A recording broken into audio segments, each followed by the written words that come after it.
Welcome to my channel. If you enjoy immersive stories and captivating worlds, don't forget to subscribe, like, and share this video to support the channel. Now, sit back, relax, and let your imagination take flight. Wishing you peace, wonder, and a truly unforgettable listening experience. Exiled star, the spaceship howled in the perfect silence of space, leaving behind a trail of cold blue light, just like the eyes of the powerful beings who had sentenced him to exile. Inside the control chamber, Kael sat motionless, eyes locked on the coordinates displayed before him. Earth, a primitive planet, uncivilized, where instinct still ruled over reason. A world so insignificant the Zorath Empire rarely acknowledged its existence. Just dust in the cosmic wind. Kael had once been a prince, not just by blood, but by mind, courage, and victories carved across battlefields. But those same traits had made him a threat to the High Council, those who saw war as survival and compassion as unforgivable weakness. He had refused an order to annihilate an entire planet, one teeming with life begging to be spared. In return, he was cast out. No armor, no weapons, no power, just a sealed body and a mind too dangerous to be allowed home. Earth's atmosphere ignited around the ship like a crimson veil. Alarms shrieked, but Kael didn't flinch. Whether he survived the crash or not, a part of him had already died the moment they called him traitor. As the ship pierced the last layer of clouds, Kael closed his eyes, a brief sleep before impact. Metal screamed. The ground shattered. A tremor rippled through a forgotten forest bordering the outskirts of an abandoned industrial zone. From the distance, it looked like a falling star crashing into a place long forsaken by time, where only rats and ghosts walked and no one existed in the system's eyes. Hundreds of kilometers away, a girl sat in silence, surrounded by 6 glowing monitors in an underground bunker. She had no name in any government registry, no face on public cameras, no digital footprint. But in the underworld of data and shadows, she was a phantom, a hacker known only as Rin. She was breaking into a defense contractor's mainframe, decoding their next-gen combat AI when it happened. A strange signal appeared. Alien. Not in the poetic sense, actually alien. It wasn't human encryption. It wasn't military grade. It didn't follow any known satellite protocol. Her chair creaked as she leaned forward, eyes wide. Hands trembled. That signal, if real, was everything she had ever wanted. Not for fame, but for truth. For proof that her father hadn't been crazy when he said, "We are just pawns on someone else's game board," before he vanished without a trace. She tried to trace the origin. For a few seconds, she had a lock. Then it was gone, as if it had never existed. She cursed, slamming new commands into the interface, but there was nothing more to catch. Nothing except a location, a dead industrial zone northwest of the city. No known transmissions, no towers, no activity. She looked out the small window. The night sky was pitch black, but something stirred in her chest. That wasn't a meteor. That wasn't a satellite. That was something else. Kael opened his eyes. He lay among the smoldering wreckage, surrounded by the scent of burnt metal, smoke, and leaking coolant. No alarms. No soldiers. Just the haunting stillness of a foreign world. He pushed himself up, eyes scanning the unfamiliar stars. So distant. So indifferent.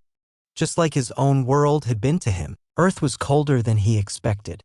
Rougher. But there was something in the air, in the heartbeat of this planet, that kept him from turning away. Maybe it was hope. Maybe the last fragment of a prince who once believed that compassion wasn't weakness. He stepped away from the ruins, heading toward the faint light flickering at the end of a cracked concrete road.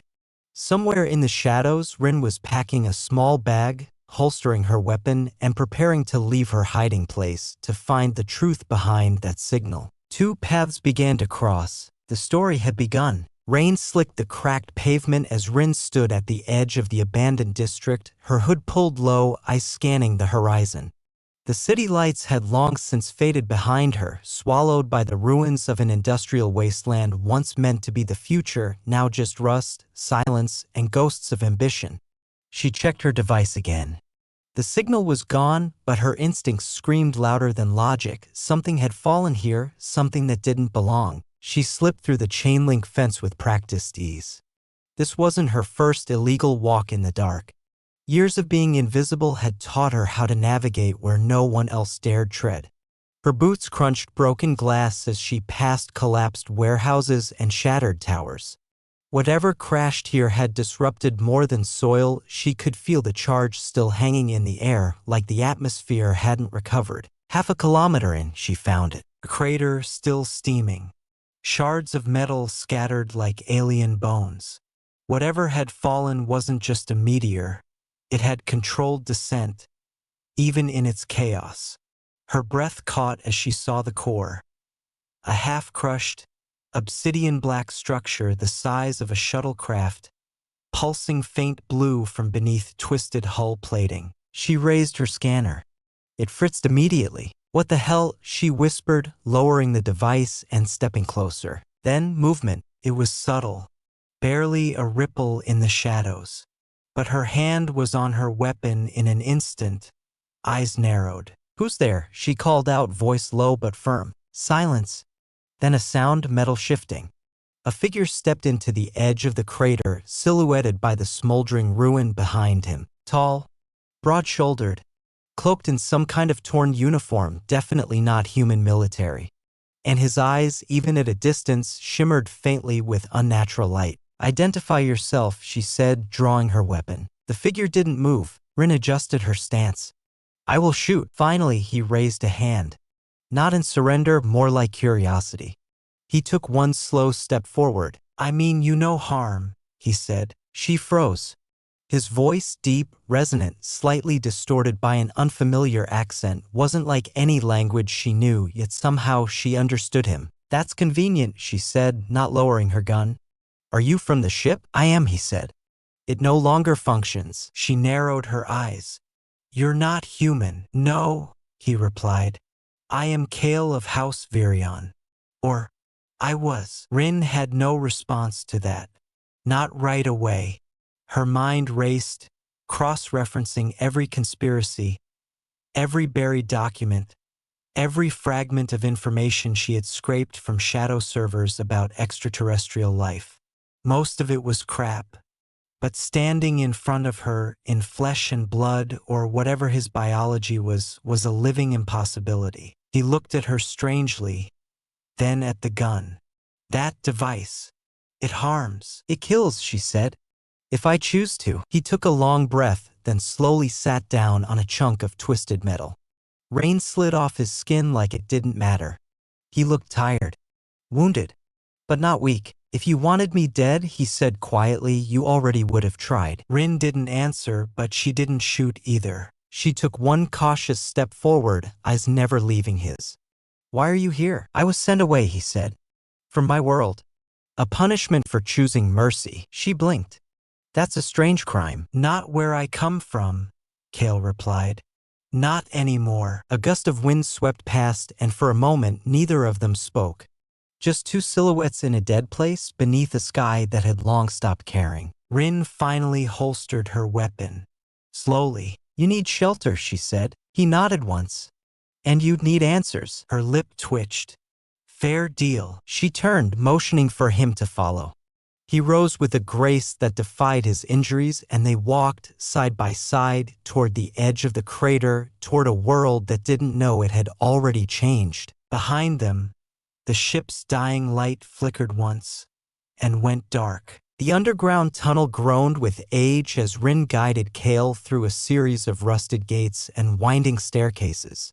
Every few meters, she checked motion sensors embedded along the corridor walls, homemade tech cobbled from military surplus and stolen satellite components. Nothing triggered. No movement. No surveillance. They were ghosts again. Kael moved silently behind her. For someone of his size and build, he made almost no noise, just the whisper of fabric, the occasional exhale, the faint metallic pulse that hummed from beneath his skin. Rin had taken note of it earlier when she'd walked beside him in the dark. Not exactly cybernetic. Not fully biological. Something in between. Engineered, maybe. Designed for more than war. But shaped by it all the same. This way, she said, finally reaching a reinforced hatch bolted into the concrete. She keyed in a sequence on a rusted keypad, paused, then pressed her palm to the biometric lock. It hissed open with a reluctant gasp of air. Kael didn't comment, but his eyes moved over every detail, wiring, hinges, power flow, like someone who knew how things could be broken. The door closed behind them with a low boom. Inside, the bunker was warmer, lined with outdated servers and glowing monitors. The place pulsed with quiet energy. Maps, code streams, rotating satellite imagery of major cities. A central workstation sat in the middle like a throne of data. Cables snaked across the floor. Cot in the corner. A punching bag stained with years of frustration. Food packets stacked beside a half-functioning hydroponic rig. "This is where you live," Kael said, scanning the room. "For now," Rin replied, throwing off her hood. Her black hair, damp from the rain, clung to her neck. Kael studied her more closely now. Her posture was guarded, yet fluid, like someone trained to disappear. Her eyes held the same intensity he'd seen in Commanders, but also the wild spark of someone who had no one left to protect but herself. She opened a compartment beneath her desk, tossed him a sealed canister. "Protein drink. Don't get used to the taste." He caught it effortlessly and inspected the label, then gave her a look. "This contains ground algae?" "Yep. Welcome to Earth." He twisted the lid and drank without complaint. Rin watched him, half expecting a reaction. But he swallowed it all, wiped his mouth, and set the canister down with a quiet clink. She moved to her main console. As the screens lit up, she began pulling logs, triangulating the signal he'd emitted during descent. "Your ship sent a data burst before it went dark," she said. "Encrypted, high-energy pulse. I've never seen anything like it. I had to trigger the emergency beacon," Kael said. "A failsafe in case I survived. Not to call for help. To erase all traces. You think someone might come for you?" "No," he said, voice low. "I think someone might come for the wreckage. And if they find me alive, they'll finish what the council started." Rin frowned, fingers halting over the keyboard. "Your own people want you dead?" He met her gaze. "Mercy is dangerous. It challenges obedience. In the Empire, compassion is rebellion." Silence settled again. Rin leaned back, crossing her arms. "So what's your plan? You gonna lay low here and hope they forget?" "There is no plan yet," Kael admitted. "Only survival. And understanding." "Understanding what?" Kael looked at the screen now, watching the flow of human data. Chaotic, messy, beautiful. Your world. Your people. What makes them different? "You're interested in humans?" she asked, half skeptical. "I chose to spare a human colony," he said. "The cost was exile. I need to understand why I was willing to risk everything for your kind." She blinked. "That's either the dumbest thing I've ever heard," Rin muttered, "or the most noble." He tilted his head. "What's the difference?" Rin didn't answer. She turned back to her console, tried to focus on the code. But her thoughts were racing. This alien, this exiled prince, was sitting in her hideout, drinking algae sludge, and talking about ethics like a philosopher. And something in his voice, calm, resolute, wounded, kept gnawing at her carefully constructed detachment. "You're lucky," she finally said. "Most people who fall from the sky end up dissected in a lab." Kael gave a small smile. "You don't strike me as someone who turns people in." "No," she said, staring at the screen. "I just break into their systems and watch how they lie to each other." He took a step closer, watching her profile in the pale glow of the monitors. "And you? Why do you hide?" Rin hesitated. "Because I know too much," she said quietly. "And because the ones who killed my father think I know even more." Kael didn't press her. He simply nodded as if honoring a pain he understood too well. They stood in silence, two strangers bound by exile and knowledge, by broken systems and unspoken truths. Outside, the world kept turning. But inside that bunker, something was shifting. Trust. Fragile. Beginnings. Unexpected. And deep in the ruins where Kael's ship had crashed, a hidden device embedded in the wreckage began to blink red. A signal had been received. The rain hadn't stopped.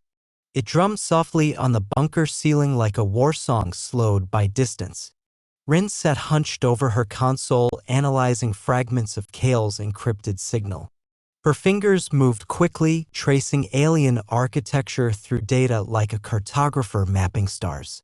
The language was unlike any Earth protocol, elegant, layered, more like biological code than machine language. Kael stood silently near the entryway, eyes closed, feeling the rhythm of this world beneath his boots. His kind had never paid attention to the hum of other planets, only to what could be extracted from them. But here, despite the pollution, despite the chaos, there was a pulse. Raw, stubborn. Earth was alive in ways his empire had long forgotten how to be. "You've got redundant encryptions inside recursive loops?" Rin muttered, chewing on a stylus.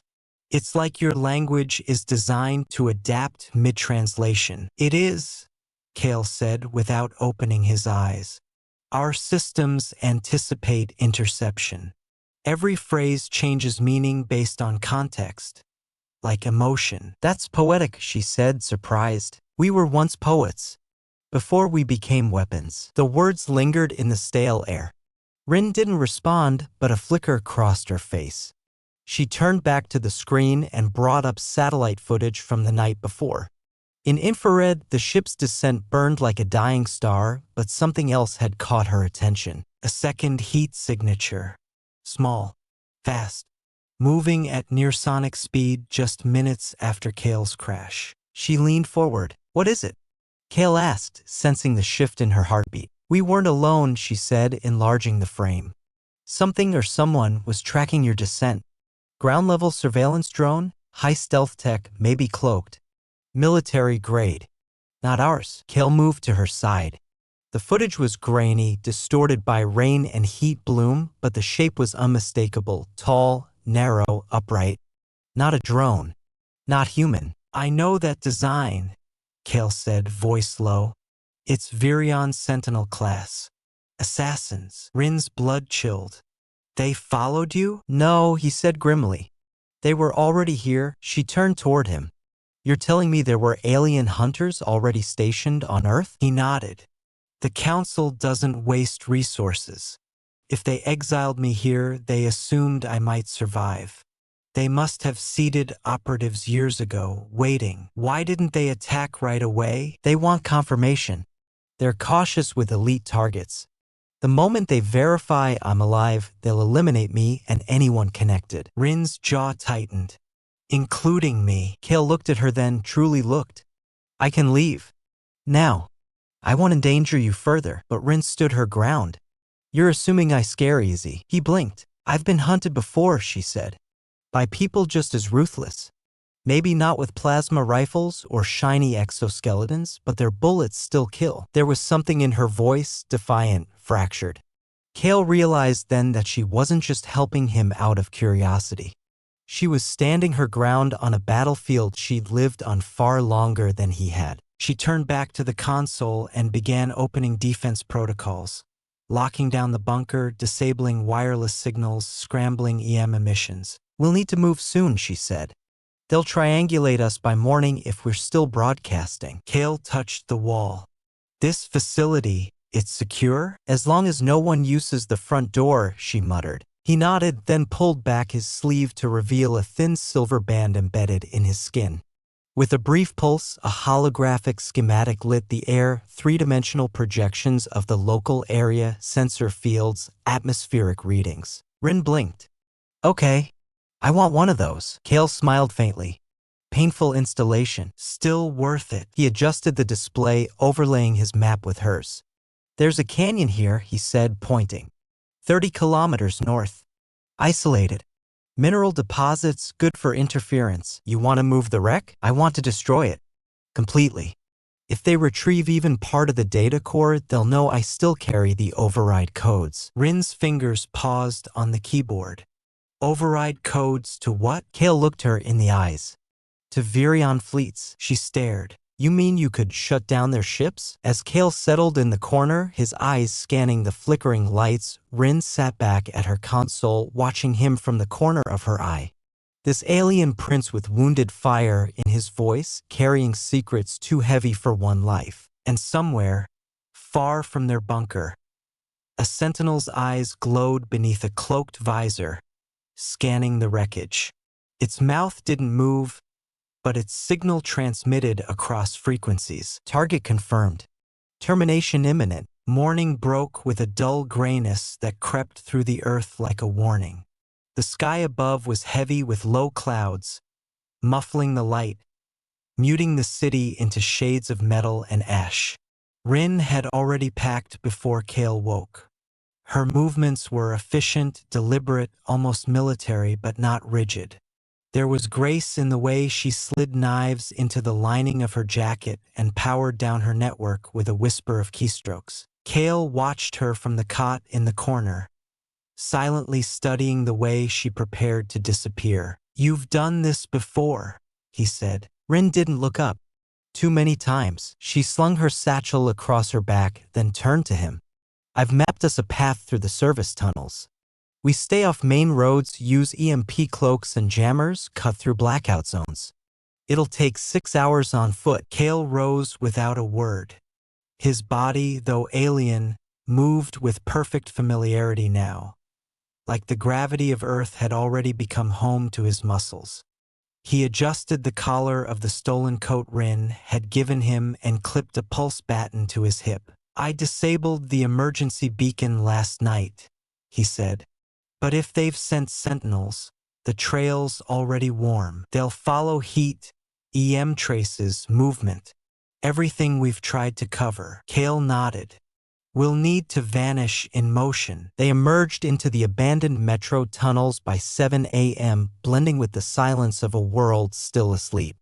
Rin kept close to the shadows, Kael just behind her, eyes scanning constantly.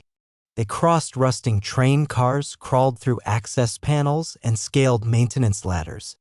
Above them, the city stirred, ignorant of what hunted beneath its feet. At one point, Rin paused and held up her hand. Kael froze. Footsteps. Not civilian. She motioned him into the alcove of a collapsed stairwell. They waited, breath low, bodies still. A moment later, a shape passed above, light-footed, armored. Not quite human. Too tall.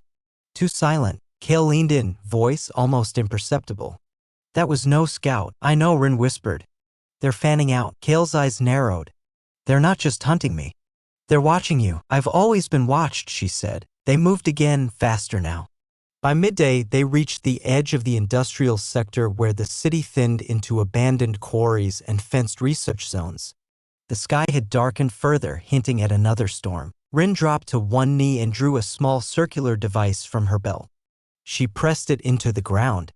It hummed and projected a cone of distortion around them, a temporary cloak masking all signatures. We rest here. 15 minutes max, she said. Kael sat on a chunk of broken concrete, breathing steady, eyes always scanning. She passed him a nutrient bar. Tastes like chalk. Keeps you from dying. He bit it without complaint. Rin studied him. Back on your planet? Were you always a soldier? No, he said. I was born to rule. My bloodline bound me to the throne. And yet you spared a human colony. Why? He hesitated. Because I saw children playing in the ruins. Not soldiers. Not threats. Just life. Rin's voice dropped. That colony. Was it on Mars? Kael's eyes flicked to her. Yes. She leaned back slowly, stunned. My father was on that colony. He died protecting evacuees. But he always said someone up there hesitated. That we had seconds that saved hundreds of lives. Kael blinked, heart thudding strangely. I saw him, he said softly. He carried a child through a breach in the dome. He didn't run. He faced our stormtroopers without fear. That child, Rin whispered, was me. The silence that followed wasn't empty. It was vast, like gravity collapsing between them. Kael stood. His posture changed. Then you were never a stranger. She stared up at him. And you were never just an exile. For a long moment, nothing moved. Then a low whine pierced the quiet. High-pitched, ultrasonic. Rin's eyes widened. The cloaking field, it's failing. Kael drew his baton. They've locked on. A beam of plasma screamed past them, searing through the concrete, vaporizing the rock behind Kael. He dove, tackled Rin behind the barrier. The field shattered. Cloak down. In the sky above, descending through the clouds like death incarnate, came the sentinel. Tall, insectal, bladed arms and glowing core. Voice flat and metallic. Kael of Virion. You are designated rogue. Surrender. Kael stepped forward, shielding Rin. No. The sentinel raised its weapon, and Kael moved lightning fast, a blur of energy and motion. The baton cracked against the assassin's arm, deflecting its first strike. Rin rolled left, pulled a magnetic charge from her belt, and hurled it toward the sentinel's chest. It latched on, sparked, detonated. The explosion knocked all three off balance. Kael surged forward and drove the baton deep into the sentinel's core. Sparks screamed. The thing spasmed, limbs flailing. Rin hit it with a secondary charge. The sentinel screeched in binary static and collapsed. Smoke filled the air. Kael staggered, bleeding from his side. Rin rushed to him. You're hit. He gritted his teeth. Not deep, but his knees gave out. She caught him, lowered him gently. You fought like someone who's not ready to die, she said. He looked up at her, pain in his voice. I used to be. Rin placed her hand over his heart. Not anymore. Above them, sirens began to howl in the distance. Someone had heard the fight. We need to go, Rin said. Kael struggled upright. Together, and as they vanished into the ravine, the sentinel's corpse behind them burned, broadcasting one last encrypted message. Subject confirmed. Phase 2, initiate planetary purge. The rain returned as a fine mist, ghosting over the jagged ravine where Kael and Rin had taken shelter. The air reeked of ozone and scorched metal from the shattered sentinel's remains. They'd moved quickly after the fight, covering their tracks with electromagnetic disruptors and heading deeper into the canyon system, further from satellites, drones, and the eyes in orbit. Rin crouched near a cluster of moss-covered rocks, setting up a miniature sensor net. She glanced back at Kael, who leaned against the cliff wall, pale and bleeding beneath the shoulder where the sentinel's blade had grazed him. You're not healing fast enough, she said, pulling supplies from her satchel. I'm not dead, he muttered. Yet she shot back, kneeling beside him. Hold still. She pressed a sterile pad to his wound. His muscles tensed, but he said nothing. She worked quickly, efficiently, sealing the cut with a cold plasma stitcher, her fingers moving with surprising tenderness. You shouldn't have taken that blow, she said under her breath. I wasn't going to let it touch you. Rin paused, her hands still on his skin. Their eyes met. Stop doing that, she said quietly. Doing what? Looking at me like I'm the last star in your sky. Kael gave a faint smile. That's not what you are. Oh, she asked, leaning back. You're the first. Rin blinked, caught off guard. She turned away too quickly. Romantic metaphors won't save us when their next unit drops with orbital backup. He said nothing, but she could feel the shift in him. The connection wasn't theoretical anymore. It was real, raw, woven into blood and memory. The man who had spared her life years ago had unknowingly saved her again in the present. The threads had been tangled long before they ever met in this bunker. Her console pinged. Rin rushed to it and brought up the holographic map. The signal wasn't from a sentinel. It was worse. Satellite relay just activated a deep space burst, she said. Encrypted, but I recognized the compression method. It's Virion, non-diplomatic. Kael pushed himself upright, face hardening. They're sending coordinates. To what? Kael didn't answer right away. He walked to the console and tapped into the display. A string of numbers flickered: orbital telemetry, velocity ratios, approach vectors. He froze. They've authorized a planetary purge, he said. Rin stared. What the hell does that mean? Kael looked up at her, eyes dark. They're not just sending assassins anymore. They're sending a cleansing core, a silicate AI array that sterilizes worlds. It will override any non-Virion biosignatures and deploy atmospheric collapsers. Her mouth went dry. They're going to wipe out Earth. They think I've compromised your species, he said. Or worse, they suspect you might have compromised me. You mean by loving you? He didn't speak. Rin swore and punched the nearest wall. How long do we have? He stared into the sky. If the core is en route, we have 12 hours until it begins planetary orbit. 20 before deployment, she was already moving. We need to intercept. Where would they drop the receiver array? High ground, Kael said. Remote. Low human population. Somewhere stable enough to act as an anchor point for the atmosphere grid. Rin's mind raced. There's an old military installation in the mountains. Cold War era. It's off-grid, still has reinforced bunkers, comms towers, solar banks. It would be perfect. Kael nodded. Then that's where we go. But we can't fight a planetary AI system with a plasma baton and a few EMP grenades. No, he said, but we can shut it down. How? Kael met her gaze. With the override code. The still locked inside me. Buried deep. If we reach the beacon before the core establishes full control, I can issue a reversal order. You said they never stripped your command rights. They didn't think I'd live long enough to use them. Rin grabbed a data spike and shoved it into her satchel. Then let's make them regret that. They moved quickly, silently, under the cover of fading daylight. Rin guided them through forested ravines and forgotten roads, using old resistance routes from her hacker past. Kael moved slower now, the injury taking its toll, but he said nothing.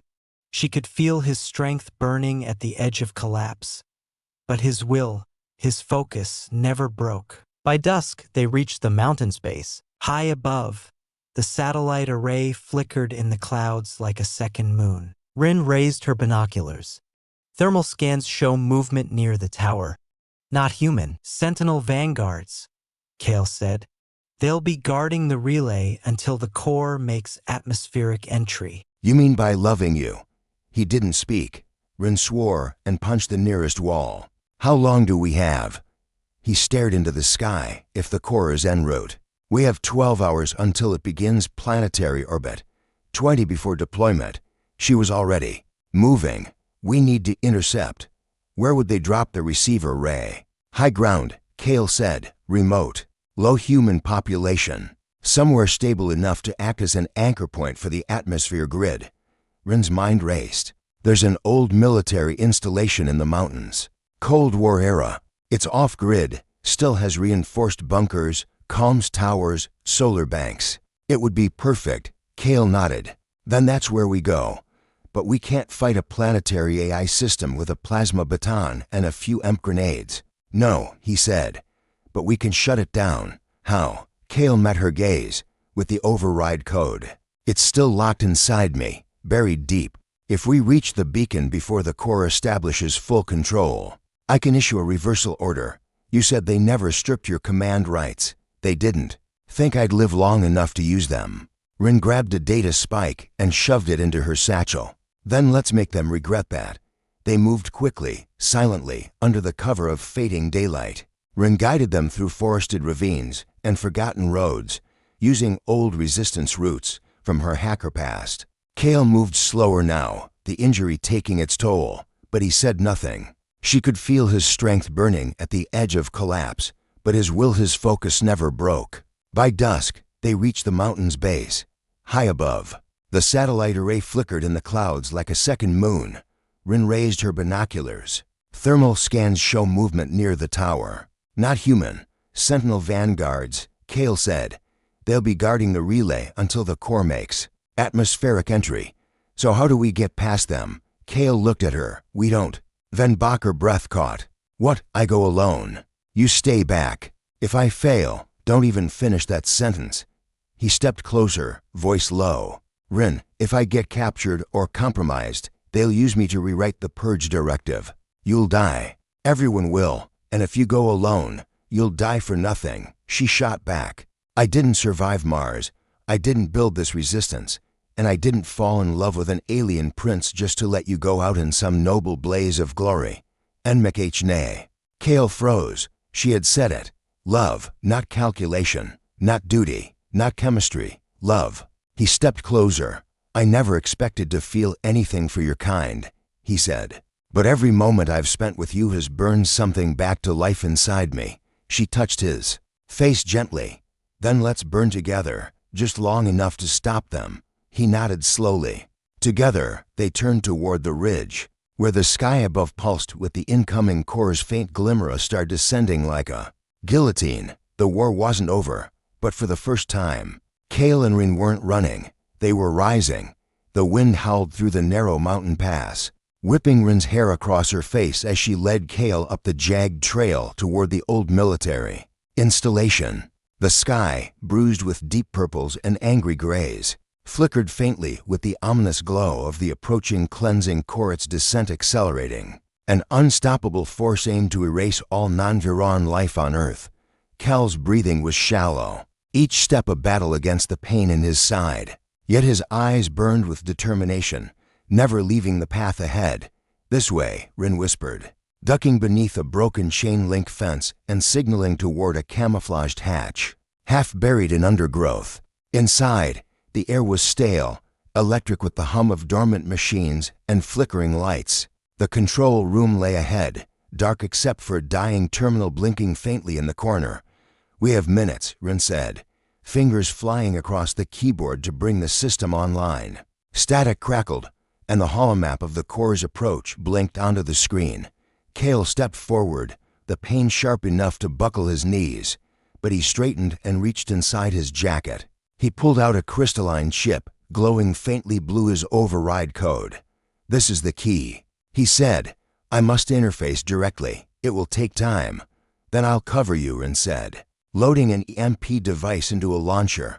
Before Kael could answer, the room exploded with red light and the shriek of alarms. The Sentinel vanguards had found them. Mechanical footsteps pounded the corridor. Get ready, Rin said. Kael knelt before the interface, sliding the chip into the slot embedded in the console. Energy coursed through him, connecting his mind to the core's vast intelligence. Pain-flared memories flooded back, his throne, his family, the betrayal that had sent him here. But beneath it all, something new blossomed: hope. Love. The door shattered. Rin fired, sparks flying as EMP rounds disabled the first wave of Sentinels. They moved with machine precision, relentless. Kael's voice echoed in her mind, strained and distant. Override sequence initiated. But the core resists. It is learning. Fight it, she shouted. Inside his mind, Kael battled the cold logic of the core and unfeeling intelligence, bent on destruction. Your time ends, it whispered. But Kael pushed back, memories of Rin, of Earth, of life pulsing in his veins. Outside, Rin faced the final Sentinel, its blades swinging with lethal speed. She dodged, hurled a grenade, and with a last desperate leap, plunged a knife into its core. The Sentinel collapsed. Kael's voice returned, stronger now, override complete. Core control reversed. The lights dimmed, then steadied. The core's descent slowed. Halted. Silence. Rin rushed to Kael's side as he collapsed, spent. We did it, she whispered. He smiled weakly. Because we. She pressed her forehead to his. Together, outside, the storm broke, rain washing away the ashes of war. The planet was safe for now, and so were they. The rain had washed the dust from the mountain, leaving the air crisp and clean. Dawn broke in pale streaks of gold, spilling light over the battered landscape and the old military installation, now silent and still. The cleansing core, neutralized and dormant, hung like a slumbering giant in orbit, a reminder of what almost was. Kael lay on a cot in the facility's makeshift infirmary, the plasma stitcher in his side still warm. Rin sat nearby, her fingers entwined with his, eyes bright but tired. For the first time in what felt like years, the world outside seemed peaceful. Do you think it's really over? Rin asked softly, brushing a damp lock of hair from his forehead. Kael's gaze held hers, steady and sure, for now. But peace is a fragile thing. We have to be ready, not just to survive but to build. She smiled, a tired but genuine curve of her lips. Build what? A future where different worlds don't have to tear each other apart, he said. Where love like ours can cross stars, species, even war. Rin squeezed his hand. Sounds like a fairy tale. He chuckled, weak but warmer maybe. But fairy tales start with a single step. Outside, the first birdsong of morning filled the air. Somewhere far away, the city was waking unaware of the battle fought above them, and the two unlikely souls who had changed the course of their fate. Kael shifted, his expression thoughtful. There are others out there. Survivors from Viron who don't agree with the purge. Rin's eyes sparkled with hope. Then we find them. Together, he nodded, squeezing her hand back. Together, as the sun rose higher, casting long shadows behind them, the prince and the hacker shared a quiet moment to worlds bound not by blood, but by trust, courage, and a love that defied the stars. Their story was just beginning. The days that followed the core's deactivation were a blur of urgency and quiet recovery. Kael and Rin worked side by side, patching the old facility's systems, sending encrypted messages to scattered resistance cells across the globe. The revelation that factions on Viron opposed the purge brought new hope, alliances to be forged, battles yet to be won. But even in the eye of this fragile calm, shadows crept close. One evening, as Rin traced code lines in the dim glow of the console, the door hissed open. A figure stepped inside, a tall, slender silhouette clad in sleek black armor, with piercing eyes that held both suspicion and relief. "Kael," the stranger said, voice low and gravelly. "I've come with a message." Kael rose, tense but wary. "Who are you?" The figure removed their helmet, revealing sharp, angular features and a cascade of silver hair. "I am Lyra, a loyalist to the old crown, one who opposes the purge. We've been watching, waiting for a chance to reclaim Virion's honor." Rin folded her arms. "And why should we trust you?" Lyra's gaze softened as she looked at Kael. "Because we share the same enemy. Because you reminded us that even a prince cast down can still inspire a revolution." Kael nodded. "Slowly, then tell us everything." As Lyra stepped forward, the holographic map flickered to life stars and planets, battlefronts and fleets, plans etched in light. The war was far from over, but now it had a new spark, a spark born of rebellion and love. The underground chamber buzzed with quiet energy as Kael, Rin, and Lyra gathered around the glowing star map. Lines of light traced the paths of Virion's warships, the locations of loyalist factions, and the strongholds still under purge control. Lyra's voice was steady, resolute. "Our intelligence shows that the purge command center lies within the Citadel of Shadows, a fortress on the far side of Virion's moon. Destroying it will cripple the core's control network." Kael's eyes narrowed. "A direct assault is suicide." "Agreed," Rin said, her fingers twitching near her holocom. "We need infiltration, sabotage from inside, and we'll need allies." Lyra nodded. "I can rally the loyalists, but they will only follow if you lead." Kael looked at Rin, whose determination matched his own. "This is our fight now," Rin smirked. "Just like that, huh? From hackers and exiles to planetary saviors." Kael smiled faintly. "From strangers to partners." The three of them began drafting their plan, a perilous mission that would take them across stars and battlefields, testing their trust, strength, and the fragile bond between them. Outside the chamber, stars blinked cold and distant, but inside, hope burned fiercely. The hum of the stealth cruiser vibrated beneath their feet as Kael, Rin, and Lyra prepared for launch. The interior was cramped and austere, but it carried the promise of freedom and rebellion far. Beyond the borders of Earth, Rin double-checked the navigation systems, her fingers dancing over holographic controls. The Citadel of Shadows isn't just guarded by soldiers. It's swarming with AI sentinels and security grids designed to detect any unauthorized presence. Kael's jaw tightened. "We'll need to move fast, strike with precision. No room for error." Lyra leaned in, her eyes sharp. "I've coordinated with loyalist cells inside the fortress.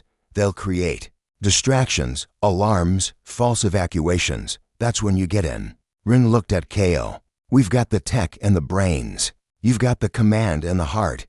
He smiled wryly. "I hope that's enough." The cruiser lifted off smoothly, slipping through Earth's atmosphere and into the black expanse.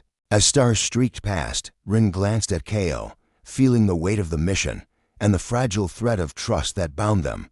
"Whatever happens," she said softly, "we do this together." Kael reached out, taking her hand. Together.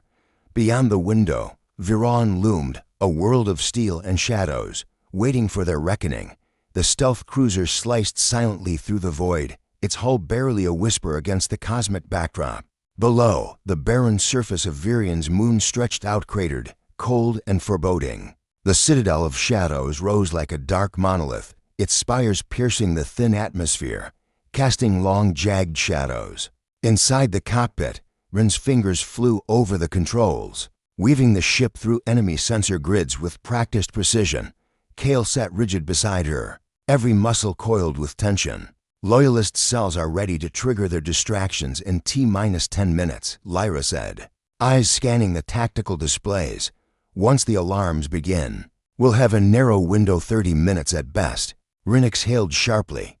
30 minutes to infiltrate a fortress, locate the core command node, and plant the virus. Kael's voice was steady. "Then we make every second count." The ship dropped into a shadowed valley beneath the fortress, cloaking fields shimmering against detection. As the distractions began, a cascade of sirens and false evacuations. Kael, Rin, and Lyra donned their gear and prepared for the descent. Rin glanced at Kael. "Ready to reclaim your throne?" Kael's eyes softened. "Ready to save my home." They exited the cruiser, stepping into the cold, metallic labyrinth of the citadel, where danger lurked in every shadow and the future of two worlds hung in the balance. The corridors of the citadel were a labyrinth of cold steel and blinking panels, humming with the ceaseless energy of Virian's advanced technology. Shadows danced as the trio moved swiftly, every step measured, every breath controlled. Rin's eyes scanned the environment, hacking into security cameras and disabling surveillance with deft precision. "We've got 10 minutes before the next patrol cycle," she whispered. Kael's grip tightened on his plasma blade. "The command node is 2 levels below. We need to avoid the main hall. It's crawling with sentinels." Lyra nodded. "I'll cover the rear. You to take the lead." They slipped through side passages, encountering only minor resistance, deactivated drones, and a handful of mechanical guards. Neutralized quickly. The tension built with each passing second, the distant sounds of chaos from loyalist distractions echoing faintly. At last, they reached a fortified door marked with the insignia of Virian's ruling council. Rin's fingers danced over the lock, bypassing encryption layers with the virus payload primed and ready. The door hissed open. Inside, rows of servers blinked, pulsating with lethal power. This was the heart of the Purge command system. Kael stepped forward, placing the crystal chip into the central console. "This will take time to upload. Cover me." Rin and Lyra took defensive positions as the room exploded with red warning lights. The core's AI awakened fully, flooding the chamber with a chilling voice. "Unauthorized presence detected. Termination protocol initiated." Sentinel units poured in, weapons raised. The battle for the future had truly begun. The room erupted into chaos. The cold hum of the core's AI filled the air as red warning lights bathed the walls. Sentinel units advanced with ruthless precision, their metallic limbs clanking against the floor. Rin took a deep breath, her eyes sharp as she loaded an energy pulse rifle. "Kael, how long until the upload finishes?" she shouted over the cacophony. "Almost there," Kael replied, sweat beading on his brow. His fingers moved quickly over the console, stabilizing the connection between the chip and the system. Lyra crouched behind a reinforced crate, firing bolts of electric plasma at incoming sentinels. Sparks flew as machines fell one by one, but more kept coming. Rin ducked behind a pillar and tossed a smoke grenade, clouding the room in thick gray haze. "Covering you. Finish the upload." Kael's voice was strained but determined. Just a few more seconds. A heavy sentinel crashed through a control panel, sending shards of glass and metal flying. Lyra lunged forward, plunging her blade into the machine's joint and twisting hard until it sparked and collapsed. Suddenly, the consoles flickered violently. The core was fighting back, attempting to purge the virus. Kael gritted his teeth. "It's resisting, but I won't let it win." With a final keystroke, The upload completed. The core's systems shuddered as the virus took hold. Its control over the purge command severed. The sentinels froze, then powered down, lifeless. Silence fell. Kael sank to his knees. Exhausted but victorious, Rin rushed to his side. Her hand warm on his shoulder. "We did it," she whispered. Kael smiled faintly. "Because we fought together." Outside the citadel, the first rays of a new dawn pierced the darkness. The war was far from over, but for the first time, hope had won a battle. The aftermath of the citadel's fall was a whirlwind of change. News spread quickly across Veron, and Earth alike whispers of rebellion, hope, and a prince who dared to defy his own people. Kael's broadcast, transmitted through hacked Veron networks, called for unity among all factions willing to rebuild rather than destroy. Rin stood beside him on the makeshift stage in a liberated settlement, her eyes scanning the diverse crowd of humans, Virians, and other allied species. The tension that once filled the air had softened, replaced by cautious optimism. Kael's voice carried strong and clear. "The purge has ended, but the scars remain. We must heal, learn, and create a future where our differences are strengths, not weapons." A murmur of agreement swept through the crowd. Rin caught his gaze and smiled, the bond between them stronger than ever. Later, as the crowd dispersed, Lyra approached. "There is still work to be done. Loyalist cells on the outer colonies await guidance." Kael nodded, determination igniting anew. "Then we keep fighting, not for revenge, but for peace." Rin leaned in, whispering, "And for love." Kael took her hand, the weight of their journey settling around them like a cloak. Together, they would face whatever the stars held next, because some bonds transcend worlds. Because some stories are just beginning. The liberated colonies buzz with activity, a fragile but growing network of hope across the far reaches of Virian's territory. Kael and Rin stood on the bridge of the flagship Lumina, watching as supply ships loaded resources and emissaries prepared for diplomatic talks. With neighboring systems, Lyra approached, her expression serious. "Intel confirms that remnants of the Purge faction are regrouping in the Outer Rim. They're rallying new forces desperate, but dangerous." Kael's gaze hardened. "Then we cannot afford hesitation. We strike before they gain strength." Rin nodded, pulling up a holographic map dotted with red markers. "I've been decrypting their communications. They're planning an assault on the neutral zone if they take it. They'll choke off our supply lines. We need a preemptive strike," Kael said. "And a coalition." Lyra smiled faintly. "That's where you come in, Prince.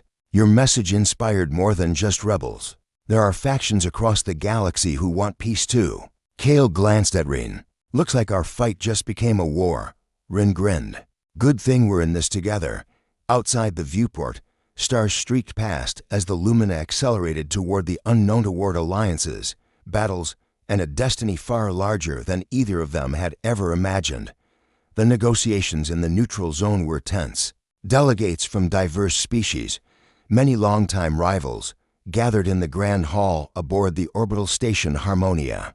Kael stood at the center, his alien features both a symbol of rebellion and a beacon of hope. Rin observed from the sidelines, her sharp eyes catching every subtle gesture, every veiled threat. The hacker in her instinctively scanned encrypted comms, ready to intercept any deceit.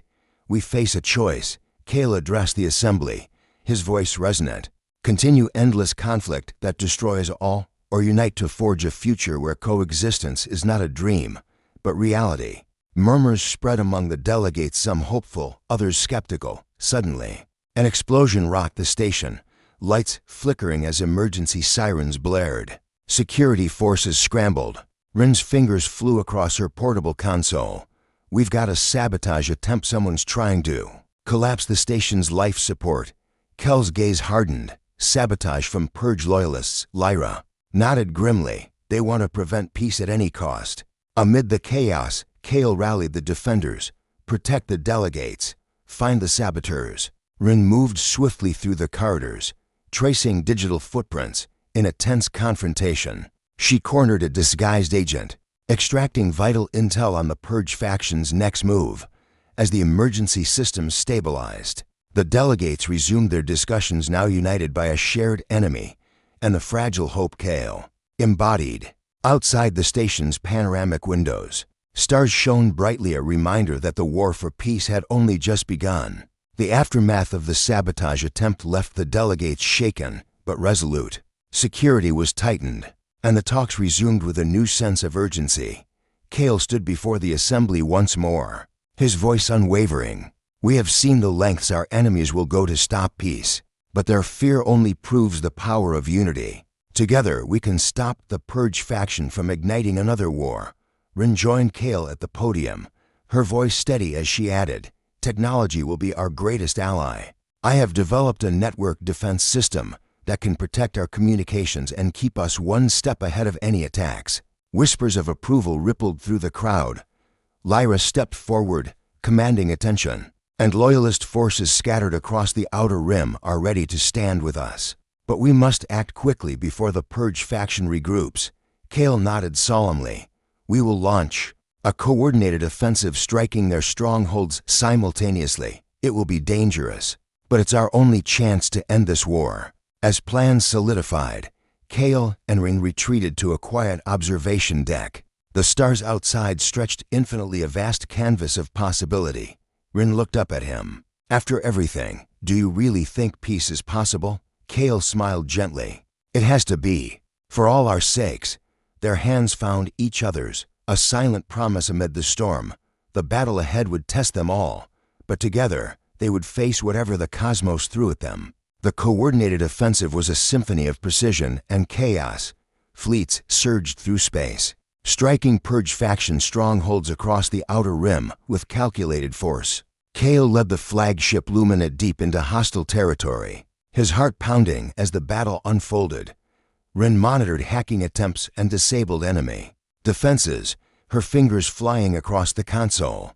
Shields down on the second outpost, sending reinforcements. Lyra commanded ground forces, rallying loyalists with fierce determination. "Push forward. Take the command center." Amid the firefight, Kael found himself face to face with a ruthless Purge general, an old adversary who sneered at his exile. Their clash was brutal, blades sparking under laser fire as they fought not just for survival, but for the future of their worlds. Kael's resolve hardened. This ends now. With a final strike, the general fell. Around him, enemy forces began to retreat, their morale shattered. Across the outer rim, the offensive was turning the tide. As calm settled briefly, Kael contacted Rin. "How's the network defense holding?" "Stronger than ever," she replied with a grin. "We're one step ahead." Lyra joined them on comms. "The loyalists are ready to rebuild." Kael exhaled, the weight of the battle easing, but the war still ahead. "We've taken a stand today. Now we build the future." In the quiet that followed, Kael looked to the stars, thinking of the journey from exile to leader and of Rin, whose courage and love had become his greatest strength. The days that followed the successful offensive were filled with rebuilding and hope. Across the liberated systems, communities began to heal from the scars of war, and tentative alliances formed among former enemies. Kael stood with Rin and Lyra on the bridge of the Lumina, watching holographic reports of progress, supply lines restored, outposts secured, and diplomatic missions underway. "Peace is fragile," Kael mused, "but it's the only path forward." Rin smiled softly. "We've come far, and yet I feel like this is only the beginning." Lyra nodded. "The Purge faction is weakened, but remnants still linger. We must remain vigilant." As they spoke, a new message blinked onto the main console, an invitation from the Galactic Council to participate in talks for a lasting peace treaty. Kael's eyes gleamed with determination. "This is our chance to ensure the future we fought for." Rin squeezed his hand. Together, the Lumina surged forward into the unknown, a symbol of resilience and unity. Above them, stars shimmered like distant promises, guiding them toward a new era where love and courage could rewrite the fate of worlds. The Galactic Council chamber was a vast dome of shimmering light, suspended in orbit around a neutral star. Representatives from countless species filled the seats, their voices a blend of curiosity, caution, and hope. Kael stepped forward, his presence commanding silence. "We come not as conquerors, but as survivors seeking peace." Rin stood beside him, her steady gaze meeting the counselors. "The war has shown us the cost of division. It is time to build bridges, not walls. The delegates murmured, some nodding, others skeptical. As discussions began, Lyra scanned the room discreetly, sensing underlying tensions and old grudges that could ignite conflict again. Suddenly, an urgent alert flashed across the Council's interface. A rogue faction had launched a surprise attack on a border colony. The chamber erupted in alarm. Kael's voice rang out, calm but firm. This attack threatens all of us. We must act together. Rin tapped rapidly on her console, isolating the source of the assault. I'm mobilizing defensive networks. We can't let this sabotage undo our progress. Lyra moved to coordinate emergency response teams. In the midst of chaos, Kael felt Rin's hand slip into his. Their shared resolve a beacon against the storm. The battle for peace was far from over, but united, they faced the future with strength and love. The border colony was a chaotic scene, flashing alarms, panicked civilians, and the relentless advance of rogue forces.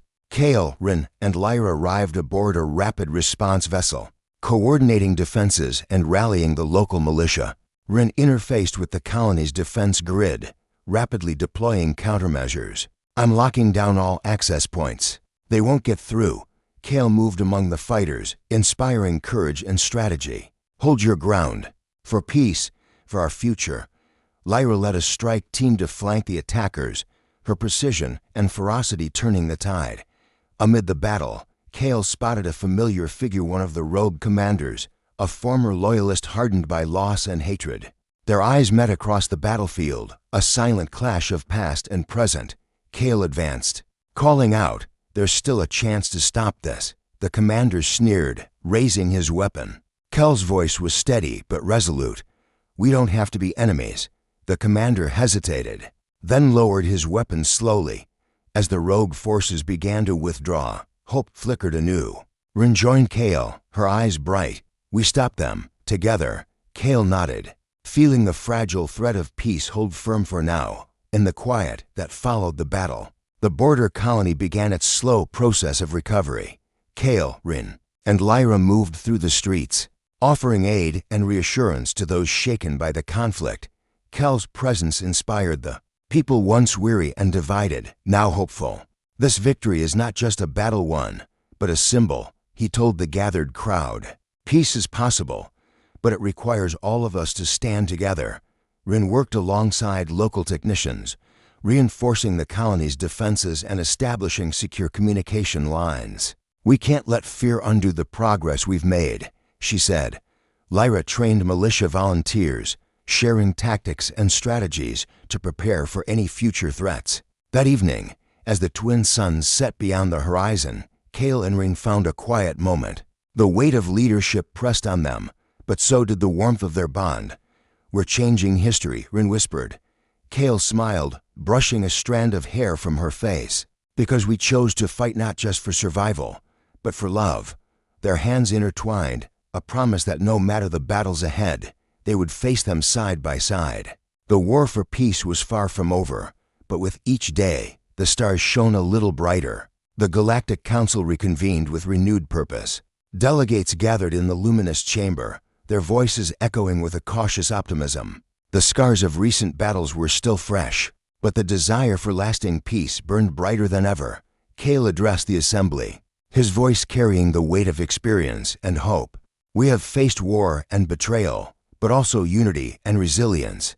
Now, it is time to formalize our commitment to build a future where all species can coexist." Rin presented the technical framework for a shared security network designed to detect and prevent insurgent threats before they could ignite conflict.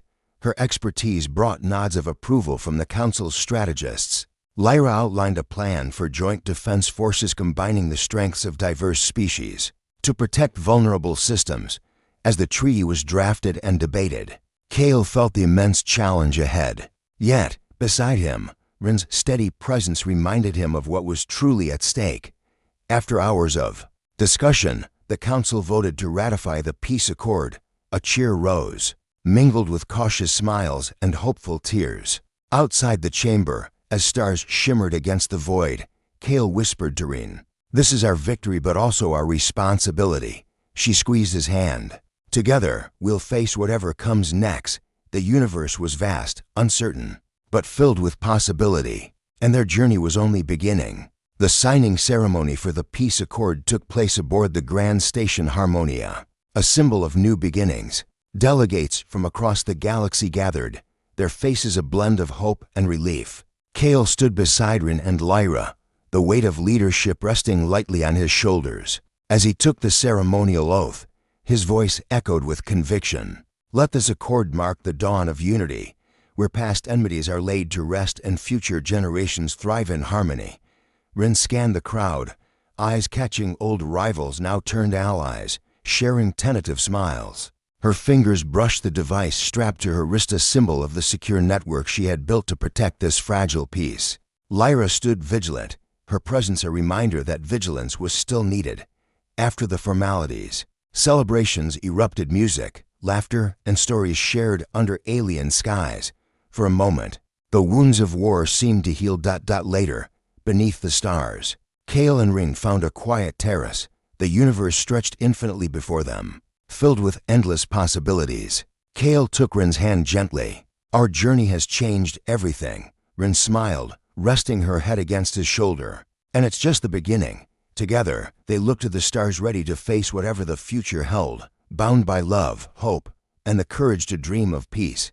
The peace treaty brought hope, but new challenges soon emerged. Far beyond the core systems, unexplored regions whispered of ancient civilizations and forgotten technologies. Kael, Rin, and Lyra stood on the bridge of the Lumina, receiving a mysterious distress signal from the uncharted sector known as the Veil Nebula.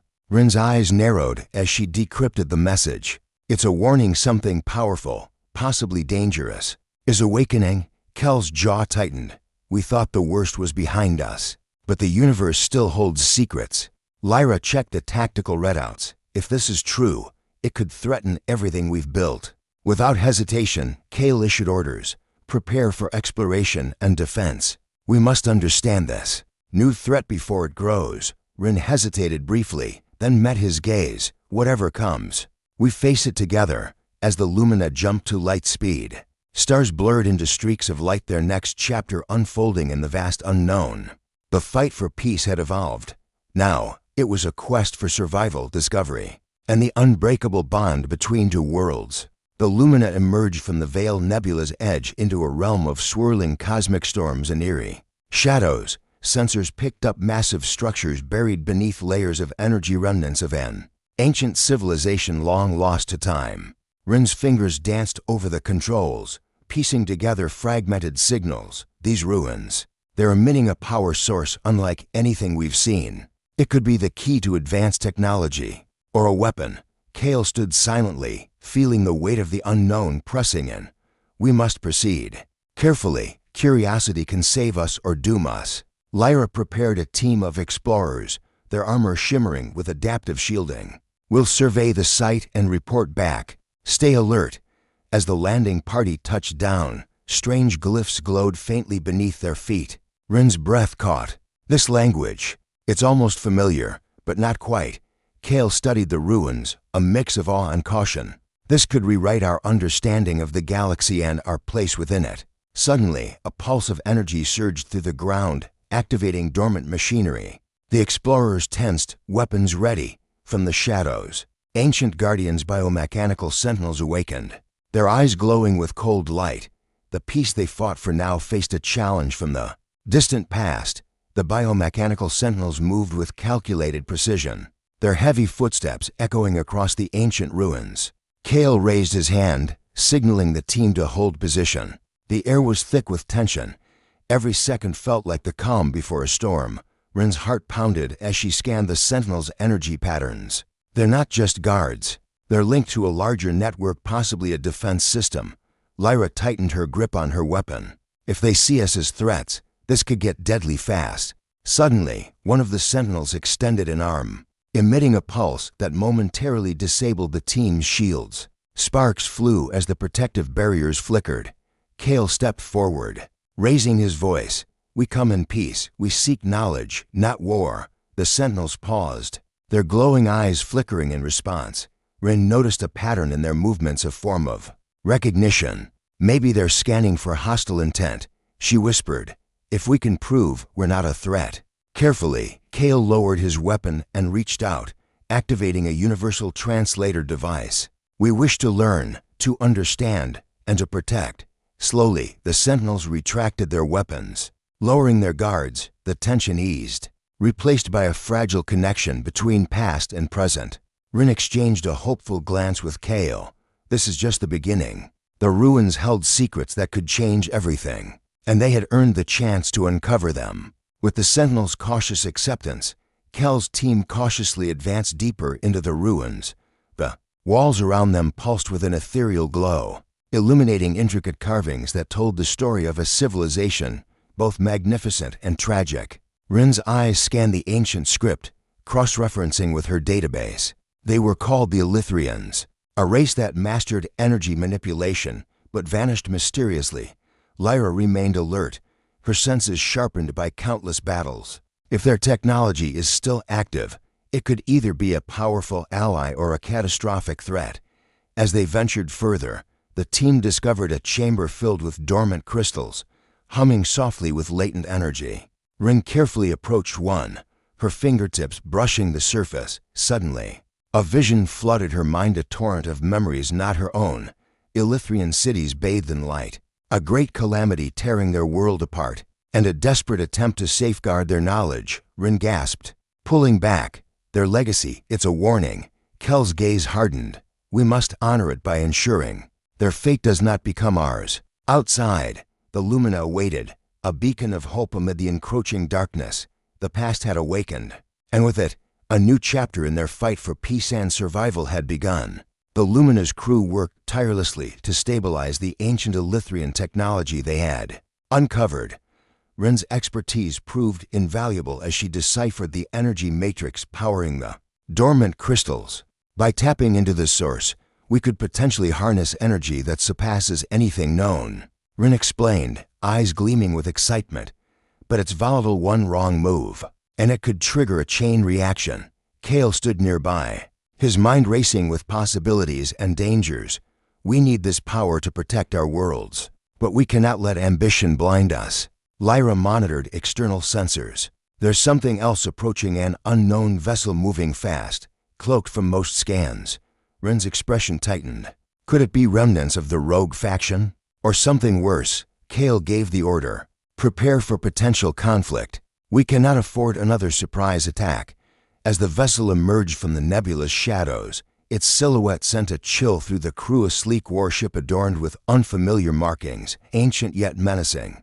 The message it transmitted was clear and chilling. Leave this place, or face annihilation. Kael's voice was steady. We will not abandon the Elythrian legacy. If they want war, they will find us ready. Rin and Lyra exchanged determined looks. The battle for survival and the future of peace was about to enter a new, dangerous phase. The tension aboard the Lumina was palpable as the unknown warship closed in, its engines humming with an ominous power. Kael convened an emergency strategy session with Rin and Lyra in the command center. We don't know their capabilities or motives, Kael said. We need to be ready for anything. Rin pulled up sensor data, analyzing the enemy ship's systems. Their technology is archaic, but deadly defensive shields far superior to anything we've faced before, Lyra added. And their weapons could disable our systems in seconds if we're not careful. Kael's jaw tightened. We can't run. This fight is inevitable. As the enemy ship opened fire, the luminous shields flared under the assault. The crew scrambled to maintain power and control. While Kael coordinated countermeasures, Rin deployed an experimental energy pulse to disrupt the enemy's targeting systems. It's risky, but it might buy us time. The pulse hit, and for a moment, the enemy's assault faltered. Seizing the opportunity, Lyra led a squadron of fighters in a fierce counterattack. Amidst the chaos, Kael received a chilling transmission. You trespass on sacred ground. Surrender or be destroyed. Kael's voice was unwavering. We are protectors, not invaders. We will fight for what is right. The battle intensified as the Lumina and its allies clashed with the ancient warship. Explosions rocked the ship, alarms blared, and the crew fought desperately to hold their ground. Rin's hands flew over the controls, rerouting power, and repairing systems on the fly. We're sustaining heavy damage. We need to disable their propulsion. Lyra's squadron focused their fire on the enemy's engines, their precision forcing the warship to slow. Kael prepared a boarding party. If we can't outgun them, we'll outmaneuver them from inside. Rin and Lyra volunteered to lead the boarding mission. We know their tech better than anyone, Rin said. As the boarding pods launched, Kael stayed on the Lumina, coordinating support. Inside the enemy ship, Rin and Lyra faced hostile sentinels and traps. Pushing forward to the core, Rin hacked into the control systems, working frantically to disable the engines. Almost there, just a few more seconds. Lyra covered her back, taking down attackers with calculated precision. With a final keystroke, the engines powered down, and the enemy ship's weapons went offline. Kael's voice came through their comms. Excellent work. Prepare for extraction. The tide of battle had shifted, but the war was far from over. As the enemy warship drifted powerless, the Lumina's crew swiftly secured the vessel. Boarding teams pouring in to secure prisoners and gather intelligence. Rin and Lyra returned victorious, but exhausted, their faces grim with the knowledge of what lay ahead. In the warship's command center, Kael reviewed the data extracted from the enemy's systems. This faction is more than just a rogue group. They're remnants of the Elythrians who rejected peace, believing their technology should dominate the galaxy. Rin frowned. Their hostility explains their fierce defense of these ruins. They're guarding something, Lyra added, something powerful enough to risk war over. Suddenly, a holographic map flickered to life, highlighting a hidden star system deep within the Veil Nebula. They're trying to protect the Elythrians' final sanctuary, Kael said. We need to get there before they regroup, Rin urged. If they control that place, all hope of peace could be lost. Kael nodded. Prepare the crew. We launch at first light. The journey to the hidden sanctuary was tense, with the Lumina's crew bracing for another confrontation. Rin and Kael spent hours strategizing, analyzing every detail they had.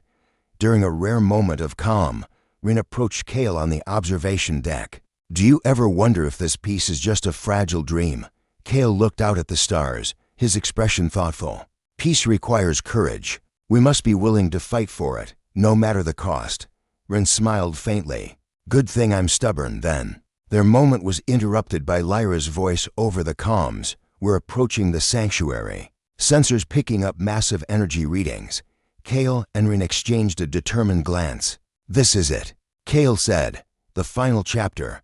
As the Lumina prepared to enter the system, a storm of energy and shadow awaited, challenging everything they believed in and testing the bonds forged in battle. The Lumina pierced through the dense veil of the hidden star system, stars flickering against the swirling cosmic storms that guarded the Elythrians' final sanctuary. The energy readings surged, an overwhelming presence that set every sensor on high alert. Kael stood at the command bridge, his eyes scanning the strange, luminous formations ahead. This place, it's unlike anything we've ever seen. The energy here feels alive. Rin's fingers moved quickly over the controls, struggling to stabilize the ship's systems against the turbulent waves of power. The sanctuary is emitting pulses almost like it's communicating. Lyra gathered the landing team. Whatever's here, it won't go down without a fight. The shuttle descended through shimmering shields into a vast chamber carved from crystal and metal. Strange glyphs adorned the walls, glowing softly in rhythm with the sanctuary's pulse. Suddenly, a voice echoed in their minds, a haunting, ethereal call in a language ancient and powerful. Kael's breath caught. They're reaching out. This isn't just a place, it's a consciousness. The team braced themselves, stepping deeper into the heart of the sanctuary, where secrets and destiny awaited. Inside the sanctuary's core, the team discovered a colossal device, pulsing with pure energy, the heart of the Elythrian legacy. Rin approached cautiously, her tech scanners struggling to interpret the complex systems. This is the source of the power, the key to everything. Kael felt a presence beside him. Turning, he found an apparition of a tall Elythrian figure. Radiant and serene. You have come far, the apparition spoke, its voice both gentle and commanding. But power such as this demands responsibility. Rin's voice was steady. We seek peace, not domination. We want to use this to protect, to rebuild. The apparition studied them, eyes glowing. Many have sought to control this power for conquest. You are tested now. Suddenly, the sanctuary trembled. Dark energy swirled, manifesting a shadowy force, an ancient guardian corrupted by hatred and war. Kael drew his weapon. We fight not just for ourselves, but for all who dream of peace. The battle for the future had reached its climax. The shadowy guardian loomed large, its form twisting and writhing with dark energy that seemed to absorb the very light around it. Kael tightened his grip on his weapon, feeling the weight of the moment settle heavily on his shoulders. Stay close, he commanded. We can't let it isolate us. Rin's eyes flickered with determination as she prepared her tech gear. I'll try to disrupt its energy flow. Lyra, cover me. The guardian lunged forward with terrifying speed, a whirlwind of shadow striking toward Kael. He narrowly dodged, firing precise bursts that momentarily staggered the beast. Lyra moved like a shadow herself, weaving through the battlefield, her strikes swift and calculated. She created openings for Rin, who unleashed a pulse of energy from her device, momentarily destabilizing the guardian's form. The apparition of the Elythrian watched silently, its serene presence a stark contrast to the chaos. Weakness lies in the heart, it intoned. Strike true. Kael understood immediately. The guardian's power was fueled by rage and corruption. At its core, he rallied the team. Focus everything on the center, he shouted. Rin adjusted her device to amplify the energy pulse, while Lyra and Kael coordinated their attacks, driving the guardian back step by step. With a final surge, the guardian screamed a sound of anguish and fury as a brilliant light erupted from its core. The dark energy shattered, dissipating into the sanctuary's glowing walls. Silence fell. Kael exhaled deeply. It's over. The Elythrian apparition nodded, its form beginning to fade. You have proven worthy. The legacy is yours to protect. Rin looked around at her companions. Exhaustion mingled with relief. This is just the beginning. Now we carry the future. As the sanctuary's light bathed them, hope rekindled in their hearts, a promise that peace, though hard-won, was possible. The Lumina emerged from the sanctuary's system, its hull shimmering with residual energy from the Elythrian core. The crew was weary but hopeful. Their victory was a beacon in the dark void. Kael stood on the observation deck, watching the stars drift by. Rin approached quietly, her usual confidence softened by fatigue. We did what seemed impossible, she said, but the galaxy is vast, and the threats remain. Kael nodded. The rogue faction won't give up easily. They'll regroup and come back stronger. Lyra joined them, her expression grim but resolute. Then we prepare. We build alliances, strengthen our defenses. The three shared a silent understanding. The war was far from over, but for now, they had earned a moment of peace. Back on Earth, whispers of the luminous triumph spread among the resistance. The bond between Kael and Rin grew stronger, forged in the crucible of battle and trust. One evening, beneath the city's neon glow, Kael took Rin's hand. No matter what comes next, we face it together. Rin smiled, her eyes reflecting the myriad lights. Together, their love, bridging worlds and species, was a testament to hope amid chaos. As new threats loomed on the horizon, they knew that the fight for peace, and for each other, would continue. But for now, they had each other, and that was enough. The calm after the storm was deceptive. Though the Lumina sailed through familiar stars, Kael knew the peace was fragile. Intelligence reports hinted at new movements, shadowy alliances forming in the galaxy's far reaches. Rin pored over encrypted transmissions late into the night, the glow of her holoscreen casting sharp shadows across her determined face. There's chatter about a coalition rogue factions uniting under a mysterious leader, she said without looking up. Kel's expression darkened. If they combine their forces, it could tip the balance against us. Lyra, returning from a patrol briefing, added, we need to strike preemptively or risk being overwhelmed. The three gathered in the command room, plotting strategies and alliances. Kel's voice was firm.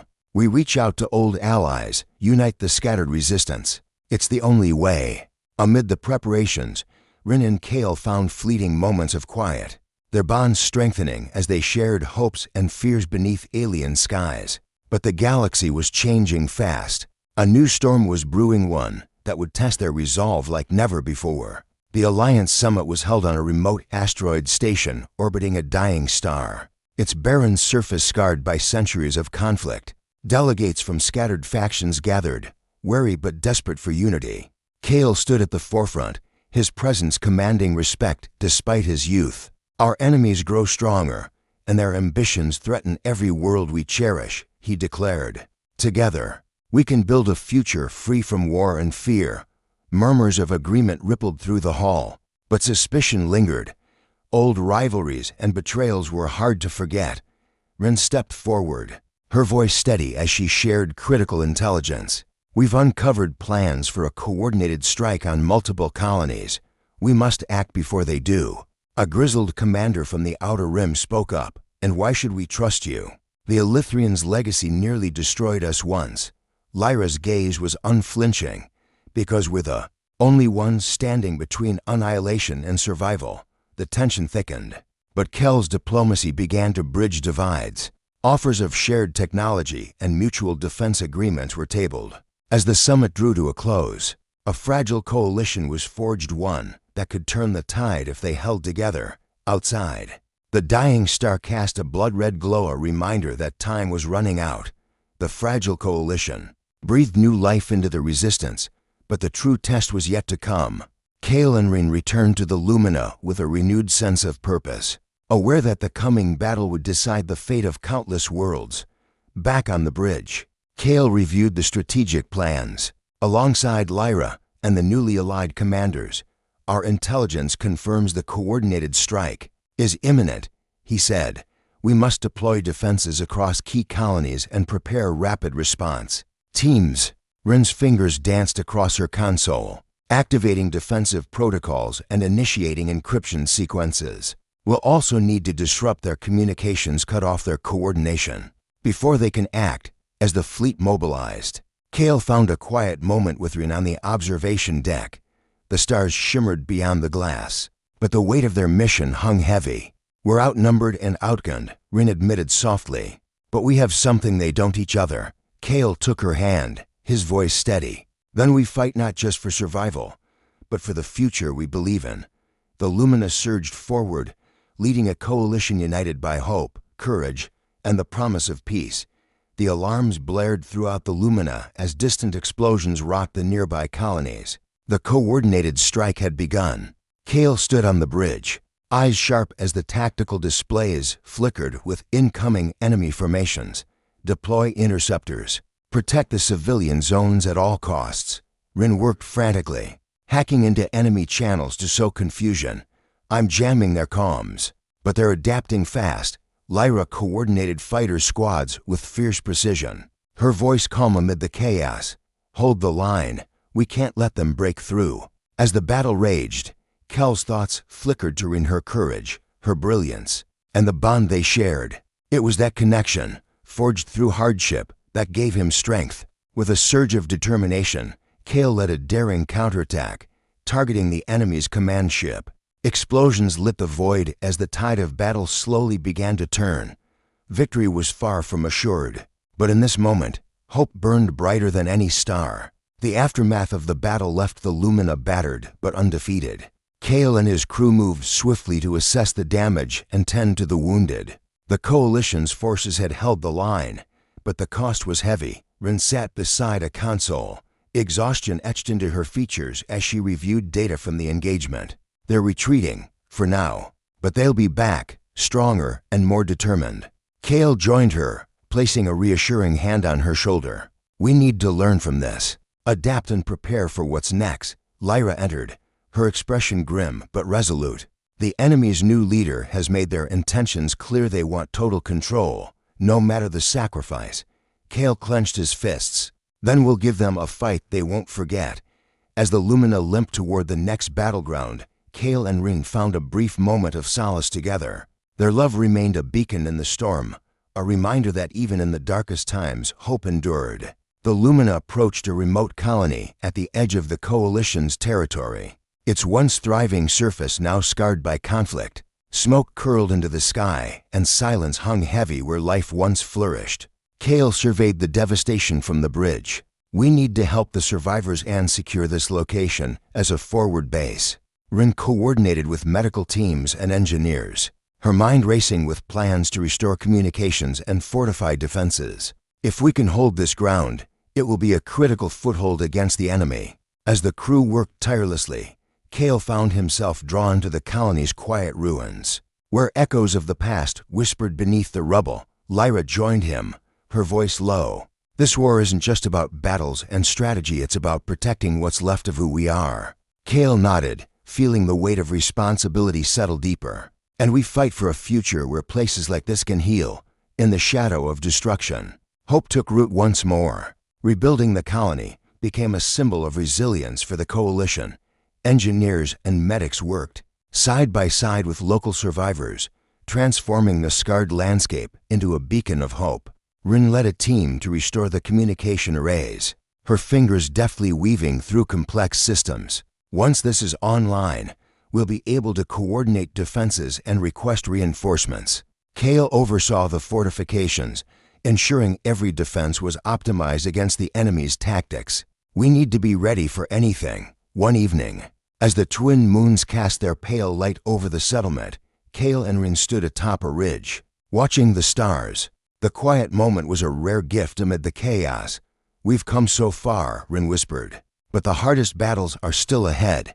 Kael took her hand, his gaze steady. Together we'll face whatever comes.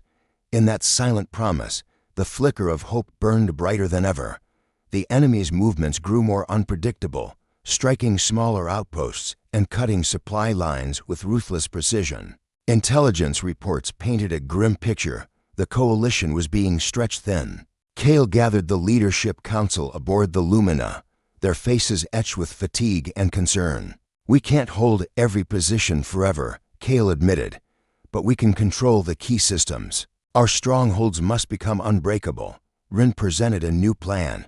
I've developed an algorithm to predict enemy strike patterns based on their recent attacks.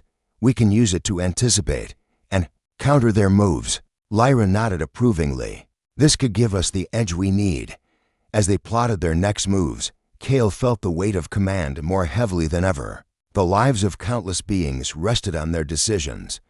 But in the midst of uncertainty, one thing was clear. They would never surrender. The battle for the coalition's survival reached its peak as the enemy launched a massive assault on their strongest fortress. Explosions shook the ground, and the sky burned with tracer fire from countless ships. Kael stood resolute on the fortress battlements, rallying the defenders. Hold the line. For every fallen, we fight twice as hard. Rin coordinated the defense from the command center, her fingers flying over controls as she deployed countermeasures and hacked into enemy systems to disrupt their attacks. Lyra led a squadron of elite fighters, striking with precision and fury to repel the invaders. Despite overwhelming odds, the coalition forces fought with unyielding spirit. Slowly, the tide began to turn. As dawn broke over the battlefield, Kael looked to the horizon, knowing this victory was only one step toward a lasting peace. The battlefield was quiet now, the aftermath of the siege settling like a heavy fog. Kael walked among the wounded and the weary, his heart heavy with both relief and sorrow. Rin joined him, exhaustion evident in her eyes, but a faint smile playing on her lips. We held the fortress. Against all odds, Kael nodded, kneeling beside a young soldier who clutched a small, battered emblem. This is more than a victory, it's a symbol of hope, of resilience. Lyra approached, her gaze sharp despite the weariness. The enemy will regroup. They always do. But so will we. Kael looked up at the stars, determination hardening within him. We fight on. For those who can't, in the quiet of the night, their resolve was unbreakable, a promise to protect the future at any cost. As the coalition's forces regrouped, Kael and Rin strategized their next move. Intelligence indicated that the enemy's mysterious leader was preparing a final, desperate assault, one that could shatter the fragile peace they had fought so hard to build. We need to strike at the heart of their command, Kael said, determination blazing in his eyes. If we can take them down, the rest will crumble. Rin nodded, already tapping into the network for vital data. I'll find their location. Once we do, It's all or nothing. Lyra prepared the fleet for rapid deployment, her voice steady as she issued orders. This mission will be dangerous, but it's our best chance. In the quiet moments before battle, Kael found Rin and took her hand. No matter what happens, we face it together. Her smile was fierce and unwavering. Together, as the fleet jumped into hyperspace, a storm of destiny loomed. One final battle to decide the fate of worlds. The Lumina and the Coalition fleet emerged from hyperspace near a shadowed planet, its surface scarred with the remnants of ancient wars. The enemy's command stronghold loomed ahead, fortified and ominous. Kael stood on the bridge, his gaze steady as he addressed the fleet. This is the final stand. Every one of you fights for the future we want to create. Rin's fingers danced over her console, hacking through layers of security to locate the enemy leader's exact position. I'm in. I've pinpointed their command core deep underground. Lyra coordinated the assault squads, her voice sharp and commanding. Prepare for heavy resistance. This won't be easy. As the Coalition ships descended, a fierce barrage erupted. Lasers and missiles filled the void, lighting up the dark skies in a deadly dance. Kael gritted his teeth, feeling the weight of destiny on his shoulders. Hold fast. We've finished this here. The battle for the galaxy's future had begun.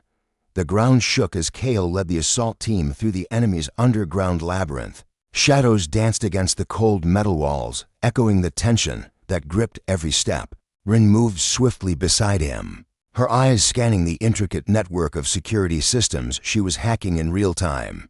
They've set traps everywhere: motion sensors, energy fields, automated turrets. Kael nodded, activating his armor's shields. Stay close. We can't afford mistakes. Deeper into the fortress, the team encountered fierce resistance. Alien soldiers, driven by desperation, fought with ruthless precision. The battle was brutal, each victory hard-won. Amid the chaos, Kael's thoughts flashed to Rin, their bond a source of strength. A light cutting through the darkness. Finally, they reached the command core. The enemy leader awaited, cloaked in shadows but radiating power. Kael stepped forward, voice steady. This ends now. The final confrontation was about to begin. The enemy leader's eyes glowed with an unnatural light as he stepped forward, his presence filling the chamber with a palpable tension. You have come far, Prince Kael, he sneered, voice dripping with contempt. But this ends here, with your defeat.